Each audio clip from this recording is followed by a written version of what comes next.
Jewellery shop వాళ్ళందరికీ నమస్కారం. Jewellery shop LIS తయారీలో భాగంగా ఇప్పుడు కోపరస్ కర్పూరము, సింధూరము. ఇది పచ్చి కోపరస్ కర్పూరమే. ఇది ఎలా సింధూరం అవుతుంది అనేది ఒక కెమికల్తో అవుతుంది.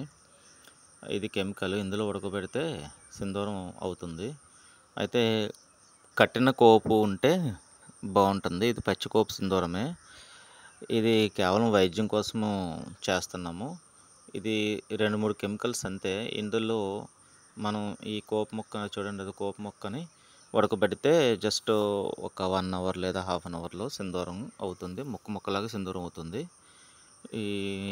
ఇలాగే కట్టిన కోపరస్ కర్పూరం ఎవరి దగ్గరైనా కట్టిన ఫార్ములా ఉంటే వాళ్ళు ఉపయోగించుకోవచ్చు. అదేవిధంగా ఇంకా చూడండి, ఇది మొత్తం ఎర్ర కుంకుమలో సింధూరించింది. ఇది కోపు యొక్క సింధూరము. కేవలము ఎడ్యుకేషనల్ పర్పస్సేనండి ఇది వీడియో. దీంతో ఎవరు ఏం చేసుకుంటారనేది వాళ్ళకి సంబంధించింది. నాకైతే ఇంతవరకే తెలుసు. ఇంతవరకే వీడియో పెట్టాను.